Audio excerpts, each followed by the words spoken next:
Autre nouveauté cette année pour ce festival, cette fois-ci, un groupe français venu tout droit de Paris, c'est Tenta. C'est une musique qui mélange funk et salsa, de quoi varier le plaisir. Regardez. Une nouveauté dimanche 13 septembre au festival Toro y Salsa. Le groupe Setanta, composé de 7 musiciens, s'est formé autour de la musique latine en ajoutant quelques touches personnelles à base de funk et de soul. C'est un groupe qui s'est formé à Paris il y a presque 10 ans. On était tout jeuneaux. On va sur notre 10e anniversaire et ça s'est fait, on va dire, dans le prolongement d'expériences que j'ai eues, notamment avec Chubin, dans des formations plutôt salsa, voire charanga. Et en fait, le point commun que 3 des musiciens ont dans le groupe, c'est d'être passé par l'école de musique afro-caribéenne qui s'appelle Abanico. On s'est rencontrés là-bas. Voilà, on s'est rencontrés là-bas. Et personnellement, j'ai eu d'autres collaborations avec notamment Florian Pellissier, qui est le clavier de Setenta, dans d'autres projets. Et voilà, on va dire qu'à l'issue d'une expérience d'un big band qui s'appelait Mambo Legacy, j'ai réfléchi à monter une autre formation, une formation.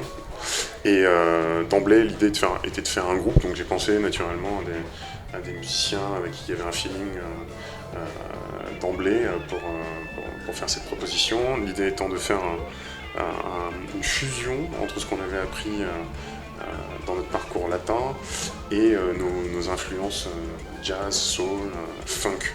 Funky ou autre chose, enfin je veux dire, pourquoi est-ce que on demanderait à un portoricain de faire que de la salsa par exemple? Voilà. Ah, s'il veut faire du reggae, de la funk, du jazz, il peut le faire. Donc finalement en France c'est pareil. On va pas s'embarrasser ça restreint encore le champ de vision de se dire je dois chanter dans telle langue ou pas. C'est vrai que la langue porte avec elle une culture. Et ça c'est sûr. Bien sûr. Donc par exemple si on se met à chanter en brésilien, ça va sonner aux oreilles.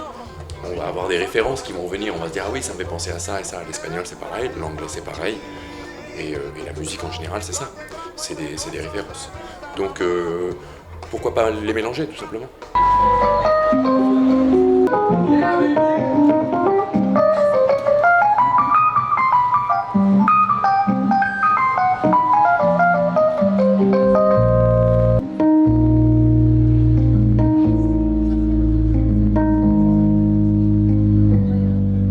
On a pris le parti en fait de faire quelque chose de différent. Mais c'était l'idée d'Haussmann à la base de se dire moi je veux faire un groupe mais je veux pas que ce soit de la salsa. Et je me revendique pas de ça, je veux faire quelque chose de différent qui soit à cheval entre l'univers salsero de New York et l'univers aussi du jazz et de la funk, un peu à la Herbie Hancock, Paul Jackson, etc. Et c'était ça le pari en fait, c'était de se dire on va pas faire un groupe qui joue des standards, comme un énième groupe de salsa qui joue des standards. Tous ces codes, on les aime, on les prend, on aime les écouter et on les savoure.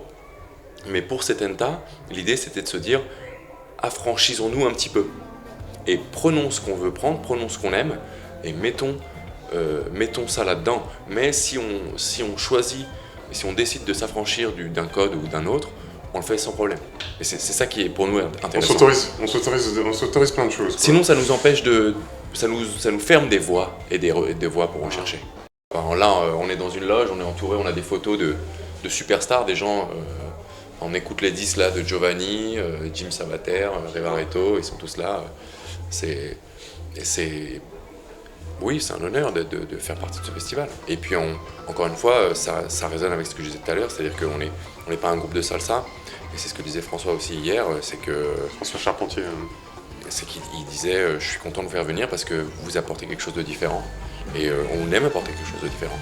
Le groupe ont chauffé les festivaliers jusqu'au dernier morceau en présence de 2 grands musiciens, Oscar Chucky Cadero et Marco Toro.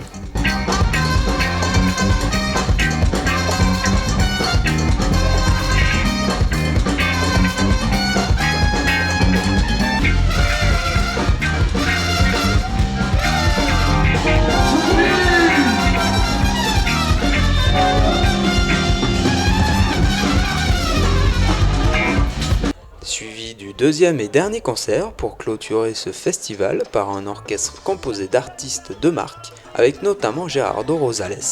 Un répertoire choisi avec soin pour rendre hommage aux pionniers de la musique latine.